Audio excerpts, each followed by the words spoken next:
Manusia penuh kesalahan, ada pengakuan atas kesalahan yang saya harus mintakan maaf kepada sahabat. Ini hubungannya dengan program pembiayaan 10.000 UKM. Masih ingatkan, pada Mei 2018 kemarin kita mencanangkan dalam tahun ke depan akan ada pembiayaan terhadap 10.000 UKM dengan nilai pembiayaan 200.500 juta per UKM. Itu adalah propaganda yang saya lakukan pertengahan tahun 2018 kemarin, dan penuh dengan berbagai kesalahan yang saya buat. Bagaimana respons terhadap propaganda tersebut? Ada 7.800 UKM mendaftar ke Santara pada saat ditutup 24 Juli 2018 kemarin. Rencananya pembiayaan mulai Oktober 2018, dengan data 7.800 UKM yang masuk. Tim yang terdiri atas 7 orang staf yang semuanya wanita berbasis dunia investment company dan berlatar belakang bekerja di investment banking ini pun mulai bekerja.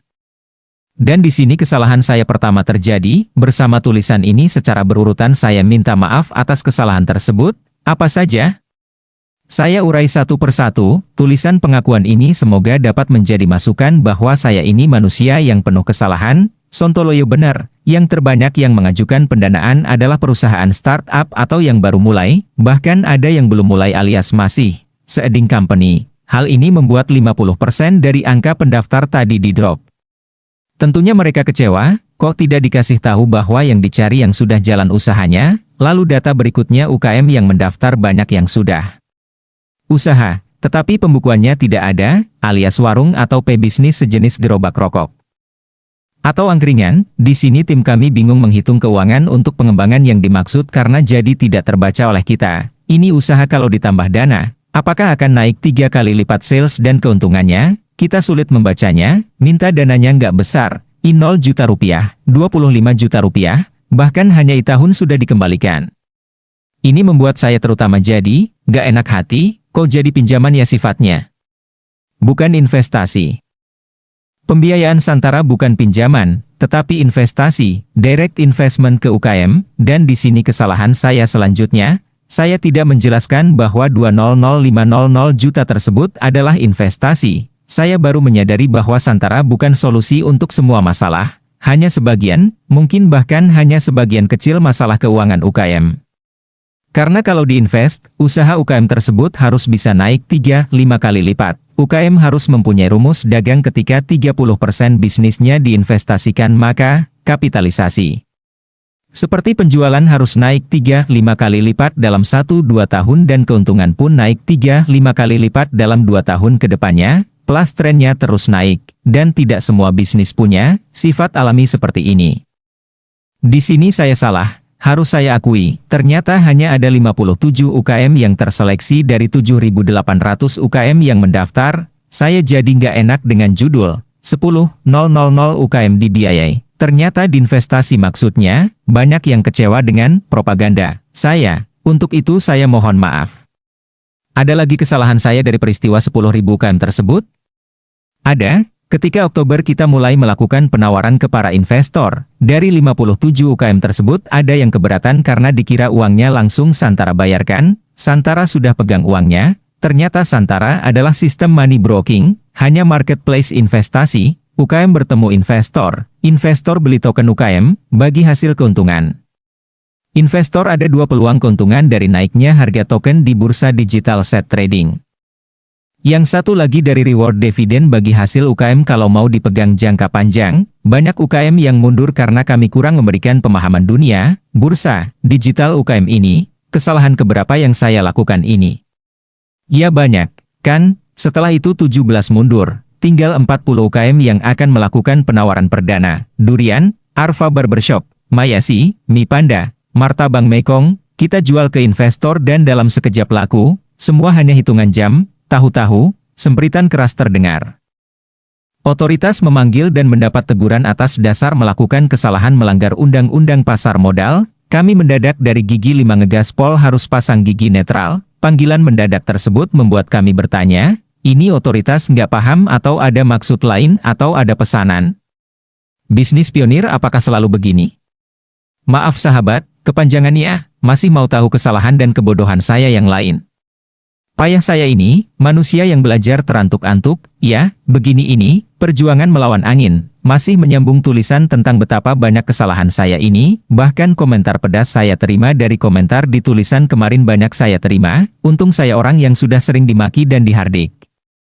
Saya nggak baperan urusan beginian, saya pernah bilang kalau baperan jangan jadi pebisnis. Pebisnis itu kritikan, saran, makian dan pujian semua sama, tujuannya untuk perbaikan. Yang saya lelah adalah saya berkata dalam hati, kok masih salah juga ya bisnis sudah 25 tahun lebih, lanjut ke otoritas yang menyemprit Santara, setibanya di ruang sidang, kita dipersalahkan karena melanggar undang-undang pasar modal, jual beli saham, kami menjelaskan. Santara tidak menjual saham UKM tetapi mendigitalkan aset UKM yaitu sales dan profitnya, digitalisasi profit dan sales tadi dengan sistem blockchain, jadi aset UKM menjadi aset digital, sama seperti Bitcoin, itu aset digital, tetapi karena tidak ada underlying maka harganya bisa suka-suka naik turunnya. Dengan underlying UKM maka pembeli token ada dua tujuan, naik turun harga dan reward dividen bagi hasil, itu argumen kami. Namun apa kata otoritas? Tidak boleh, itu mirip-mirip bursa efek. Itu dilarang. Di sini kami agak bingung menjelaskannya, karena bicara dua topik yang mirip dari dua pemahaman berbeda, kami tanya, Bitcoin boleh trading di Indonesia? Mereka jawab belum ada aturan, lalu kami jelaskan, Santara itu bursa untuk transaksi aset digital, Bitcoin, Ethereum dan Chironium transaksi bisa di bursa aset digital Santara.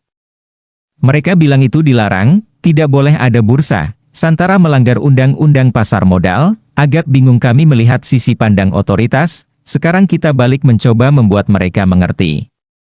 Bitcoin, itu nyetak uang dari angin, betul, Lia. Komentar singkat pejabat yang hadir. Kami lanjutkan bicaranya, ada 50 miliar per hari transaksi Bitcoin di Indonesia dengan 1,3 juta pemainnya.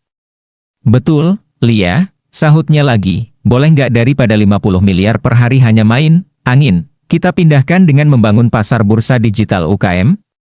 UKM kita, tokenisasi, UKM jadi Bitcoin di sistem blockchain Santara. Target kami adalah membuat 50 miliar tadi masuk ke UKM, kalau satu UKM perlu 500 jutaan maka per hari ada 00 UKM dibiayai. Alias dalam setahun ada 30.000 an UKM naik kelas. Terdiam sang pejabat di otoritas tersebut, ya saya lanjutkan ceramahnya, kalau dari angin boleh mengapa ada sektor realnya tidak boleh, karena belum ada peraturannya. Jawabnya, lunya kalian harus berhenti sampai dapat izin atau berubah sesuai aturan otoritas. Lanjutnya, aturan yang mana? Pak, sedang kami atur, duer, kusut nih. Komentar saya dalam hati, ini membuat rencana berantakan pastinya. Pasar, edukasi karena Blue Ocean dan propaganda yang kita bangun mendadak berantakan, dan itulah kesalahan saya atas peristiwa di mana sejak pertengahan Oktober Santara jadi kebingungan, baru mau gerak dipanggil lagi.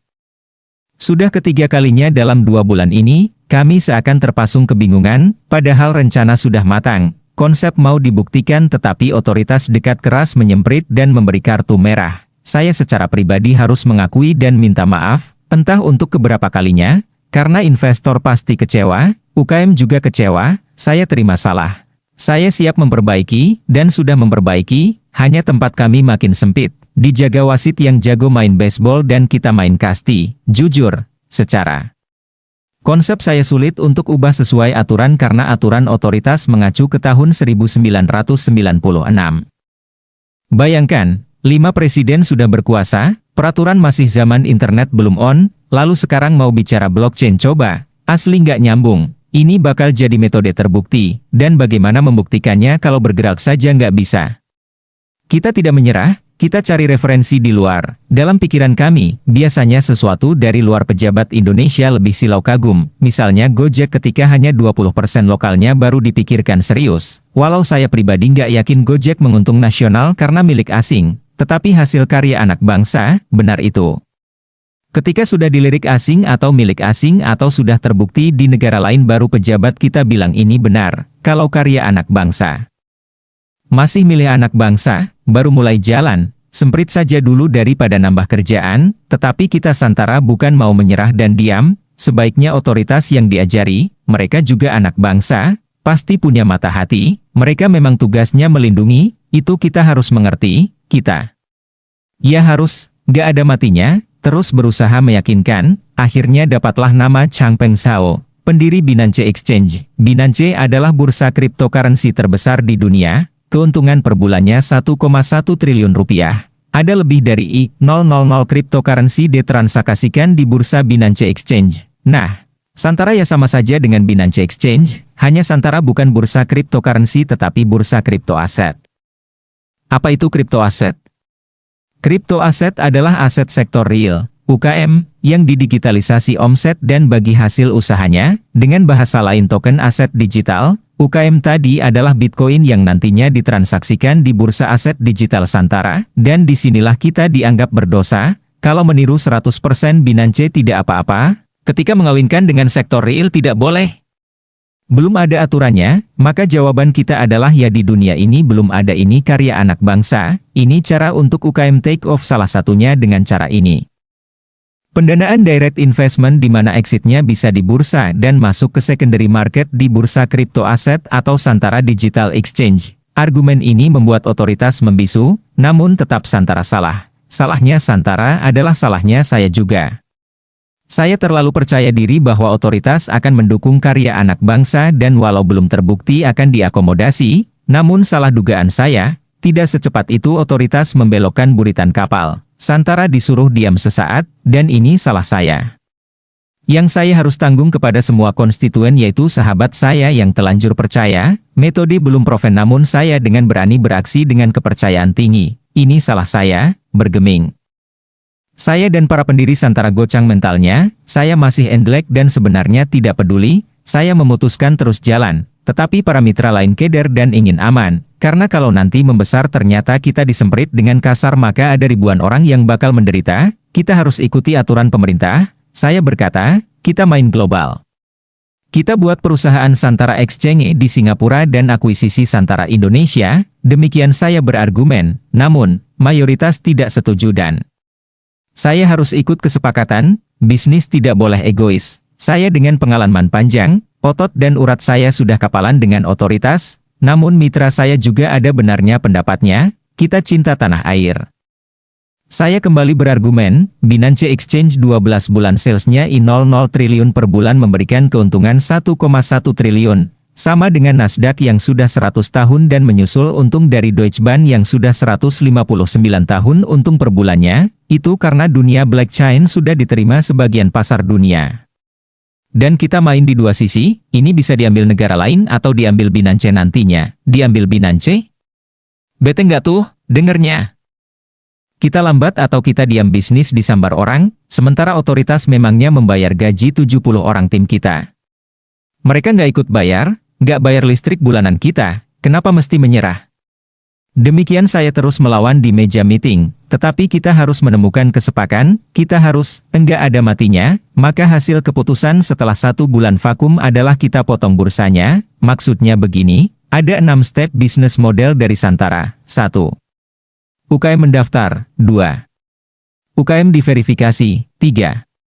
Blockchain teknologi, 4. Terbit token UKM, 5.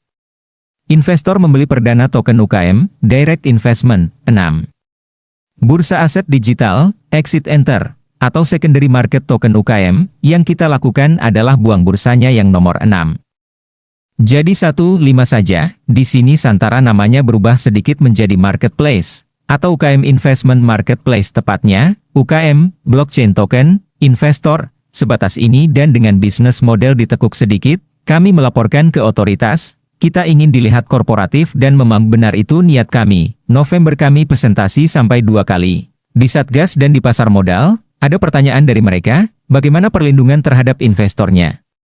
Kalau tidak ada perlindungan maka konsep Santara tidak akan disetujui. Ini sekali lagi kesalahan saya menumpuk, saya terlalu fokus di UKM dan solusi UKM, dan kurang memperhatikan sisi investor sementara sisi otoritas fokus di investor, baru saya sadar sisi pandang mereka. Di lain tempat para UKM yang mau listing mundur maju, kita kehilangan momen, ini membuat saya frustrasi, saya ingin memperbaiki sambil jalan ala Google punya manajemen, menerbitkan produk beta dan dikawal semua para stakeholder sampai sempurna. Saya berpikir sama, gaya Google ini ada di buku sebelum ini, tajir melintir, tapi otoritas boleh dong. Punya pendapat sendiri, play safe. Kita mundur lagi setapak untuk memperbaiki sisi investor, perlindungan investor. Sebenarnya kita sudah siapakan metode rating.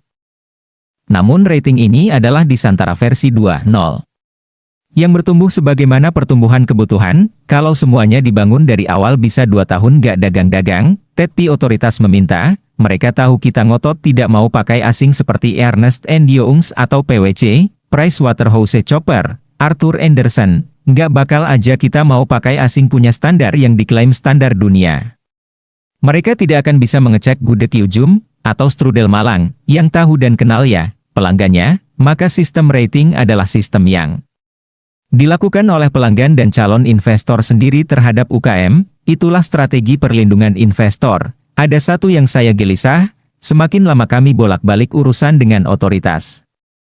Bisnis semakin dingin, kalau kita menempa besi, tempalah selagi panas, ini besi sudah panas, pasar sudah hot, investor semangat, UKM semangat, namun kami bolak-balik urusan dengan otoritas, pasar pun mulai mendingin, dialog di grup mulai meragukan Santara dan mereka benar. Sekali lagi ini kesalahan saya dalam berbisnis dalam membangun Santara.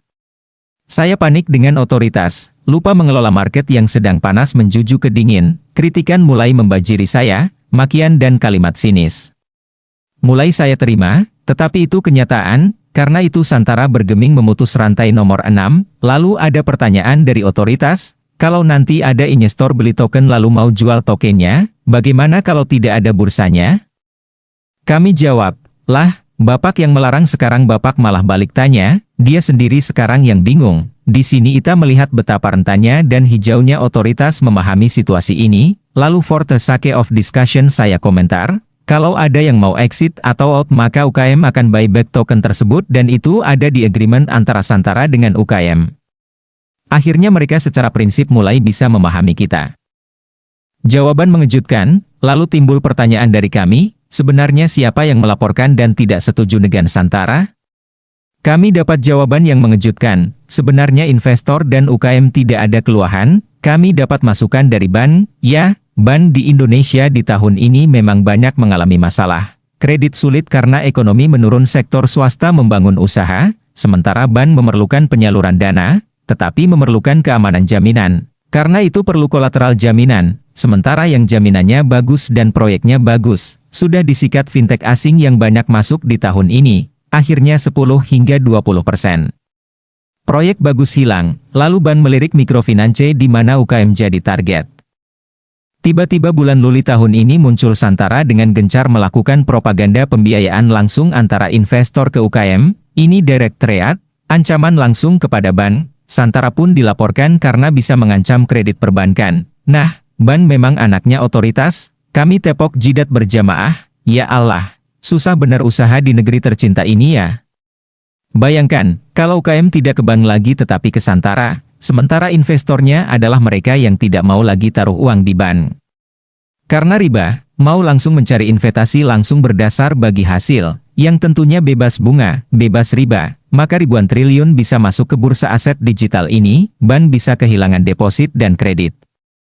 Ini ancaman bagi BAN, dan sekali lagi ini kesalahan saya karena sewaktu mengonsep tidak ada niatan untuk mendisrupsi BAN, sama sekali tidak. Saya ingin membuat alternatif saja pengembangan uang bebas riba karena itu tidak peer-to-peer lending. Santara bukan lending pinjaman basisnya, ini kalau dibilang salah saya. Ya salah karena UKM tidak semuanya butuh investasi, banyak juga yang butuh pinjaman sesaat dan ini saya salah janji, salah propaganda dan saya dihujat untuk salah janji.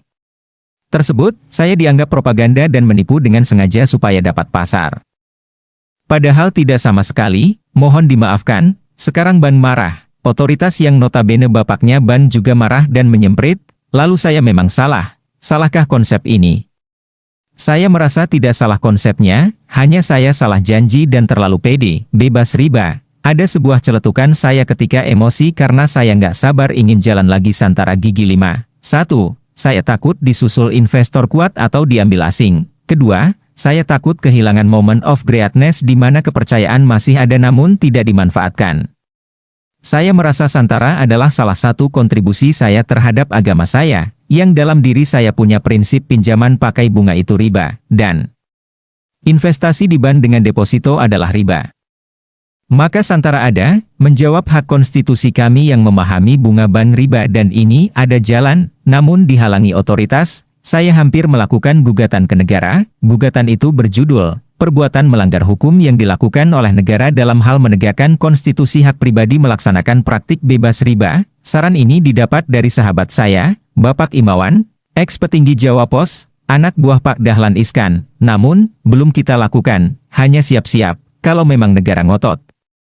Kita sudah akan masuk ke ranah Mahkamah Konstitusi, dalam hal ini, kita nggak boleh ada matinya. Lalu bagaimana kalau ternyata izinnya nggak jelas mundur-mundur terus membuat market pasar dingin? Maka rencana kedua sudah dijalankan, yaitu buat perusahaan di Singapura atas nama Santara Exchange Pte Ltd. Sudah siap berdiri dan siap mengakuisisi Santara Indonesia secara global company. Lalu rencana C di mana UKM akan dijalankan dengan konsep 1.5 bersama UKM Investment Marketplace. Dan konsep exit plan di nomor 6 bisa ada 3 sekarang. 1. Dibeli balik UKM. 2. Dijual di Bursa Singapura kalau izin otoritas molor atau jual di Binance Exchange. Binance akan dengan sukacita menerima 10.000 UKM listing di bursa kriptonya. Kita pasti kehilangan harga diri dan digoblok-goblokin kemudian hari. Namun apa daya, bisnis begini harus nggak ada matinya. Sahabat, maaf pembukuan buku ini terlihat kendal dan ngototnya saya. Tulisan selanjutnya lebih ringan sedikit dan mudah-mudahan bisa dilihat bagaimana kendala dan peluang itu selalu berdampingan. Dengan tulisan sederhana ini semoga kita bisa menemukan alchemy masing-masing. Semoga Santara bisa menjadi salah satu alchemy. Semoga perubahan bukanlah melakukan sesuatu yang baru, tetapi melihat dengan cara yang baru.